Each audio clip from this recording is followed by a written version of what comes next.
bilang isa sa mga first candidates mo for your, kung sakali ba sa'yo MGI? Michelle D, of course, syempre iconic yung Michelle D, diba? If Michelle D is willing to, compete and be a part of MGI PH, diba? Sino ba naman ang hindi tatanggapin ng isang Michelle D? I think anybody who's gonna be running our organization will be very, very lucky to have ng isang MMD. Ayan, MMD, he will be very lucky to have you daw if ever. Ay, I never said Andito, If ever andito that, lang si MMD ikaw sa yung likod. ano sa likod ko. If ever na If ever, ikaw, kung yun si- ang kasabi if ever. Kung sino, oo. Ay, So, Diyos ko, kailangan si mo daw Boss Tristan sumali ba, muna. no? Diyan palawak naman. Thank you, Joe. Diretso. Mama, isang pato. O ano na, ako may tatanong ako sa'yo. Okay. Kamusta ka naman? Ito okay naman, masaya. I'm happy that the show is so nice. Ang ganda-ganda nagpuksahan. And I think finally masaya na ang mga Pilipino after nakareceive ako ng napakaraming messages kahapon. Some ay masasaya and some ay not so. But tonight, I'm just enjoying the show. Kayo ba nag-enjoy pa kayo sa show? Yes, of course, course. of course. I'd like to congratulate you. Ang galing-galing mo kahapon. Grabe napaka-fair mo. In fairness. Tulad naman sa sinabi ko, I will be fair. Nung last time nakausap ko rin to sila Sir Fergie, sabi ko talaga magiging fair ako sa judging. But of course, hindi ko kinakalimutan na lahat ng mga babae na pumunta dito are amazing ladies from different pageants that they represented their country. And ayoko i-invalidate yung mga efforts nila. And I believe the scores that I have given yesterday ay ang nararapat at tama and fair, di ba? So kahapon na-bash ng malala si Mr. Omar. Ano yung masasabi mo dun sa the way na magbigay siya ng scores? I believe that si Omar ay merong sariling pananaw when it comes to beauty. Kung tatanungin ako personally, I don't agree with the way siya magbigay ng score. And I think maybe siguro magtanggal siya ng shade so he can see better.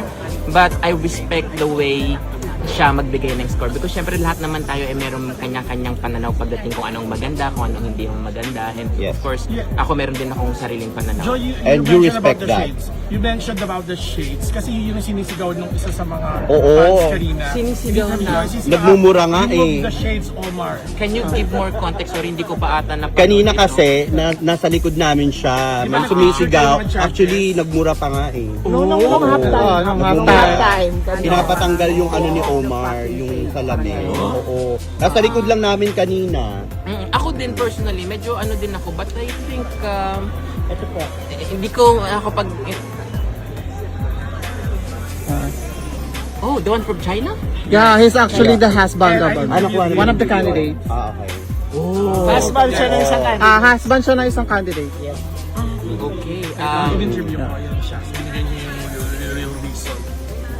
But it's more of that. Maybe he can see better and he can judge better without the shades. Oo. Ako naman ay personal opinion ko lang din naman yun. But ako, sinabi ko rin naman, very vocal din naman ako sa mga ganitong usapin. So I was able to say ano din naman yun sa backstage. Sir Jojo, how was your judging compared last night? Ngayon mas kalma kasi kahapon, in all honesty, medyo pinrepare ko din yung sarili ko talaga when it comes sa mga bashing. Actually, nung na-interview din ako sa lobby ng hotel, nung una, medyo worried ako kasi papakita nga yung score mo. Pero sabi ko sa sarili ko na as long as alam ko sa sarili ko na I stick sa pananaw ko the best na pag-score and taos puso siya galing sa akin and fair ako sa lahat.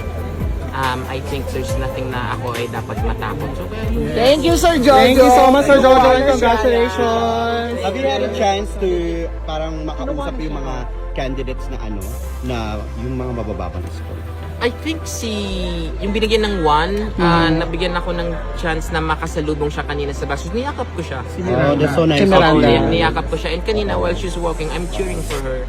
So, Adopted adopted candidate ng Philippines na eh.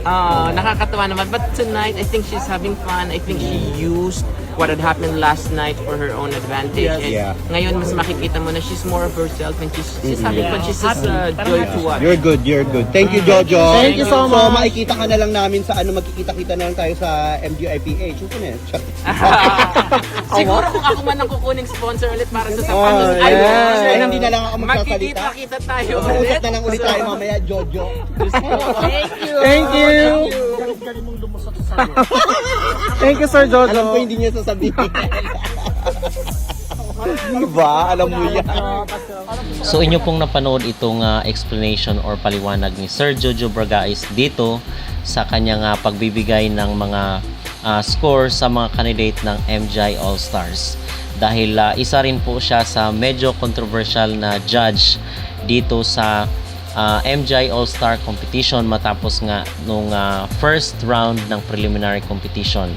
And then kagabi mga kapolitika ay isa siya sa 5 na mga judges na nagbigay ng 10 points or perfect score dito kay Gazini Ganados.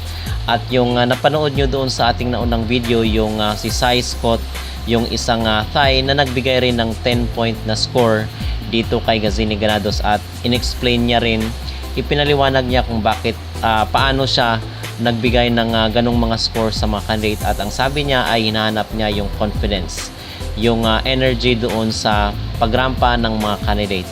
So anyway, dito sa sinabi ni Sir Jojo Bragais ay isang lesson mga kapolitika, isang aral yung ating natutunan, most especially sa modern technology na kung saan ngayon ay yung paglaganap ng tinatawag na social media.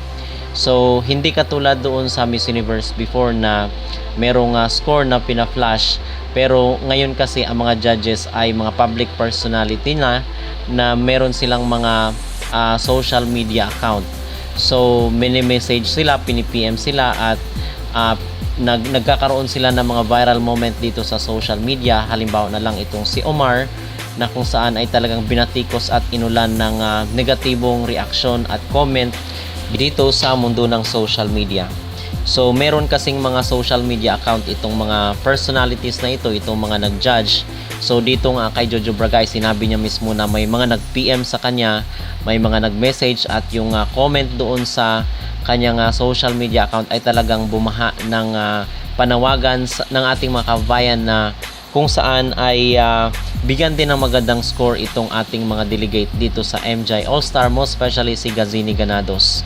So apparently mga kapolitika ay pinagbigyan at narinig naman ni Sir Jojo Bragais yung mga panawagan at yung sentimiento ng ating mga kabayang mga Pinoy na sumusuporta dito kay Gazini. So ito yung advantage na tinatawag natin dito sa makabagong panahon ng social media. So unlike before sa Miss Universe na kahit mababa yung score ay wala naman tayong platform na kung saan is pwede tayong makapagprotesta mga kapolitika at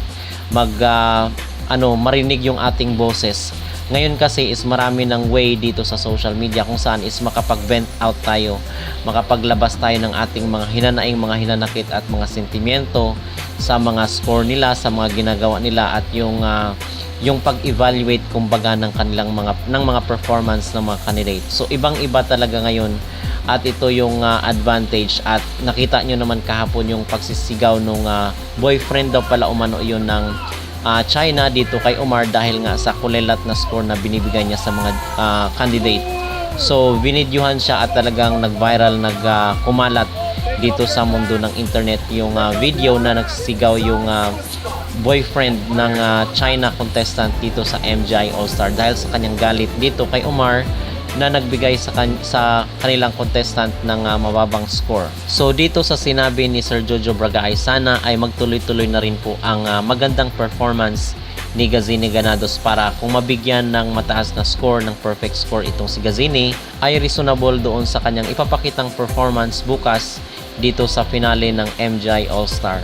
So again, 70% po ng score ay kukunin dito sa mga hurado at 30% doon sa kanilang pabotohan mga kapolitika. Kung kaya ngayon ay bayanihan ng ating mga netizen dito sa pagboto kay Gazini Ganados dahil 30% kukunin doon nga sa botohan at 70% dito sa panel of judges. So only time will tell kung ano talaga ang kapalaran na naghihintay dito kay Gazini Ganados sa kanyang kompetisyon sa MJ All-Star. Kung kaya mga kapolitika ay patuloy lang po kayong nakaantabay at nakasubaybay dito sa ating YouTube channel para ihatid po natin ang mga sariwang kaganapan, mga sariwang issue dito sa nagaganap na kailang kompetisyon dahil nasa finale na po tayo ng kanilang labanan. So ano po ang inyong magreaksyon dito sa score na ibinigay ni Sir Jojo Bragais at sa 5 judges mga kapolitika na nagpanalo dito kay Gazini Granados, nagbigay sa kanya ng mataas na marka sa swimsuit competition. Mag-comment down below at huwag kalimutang mag-like at mag-subscribe na rin kayo para updated kayo sa ating mga latest issue.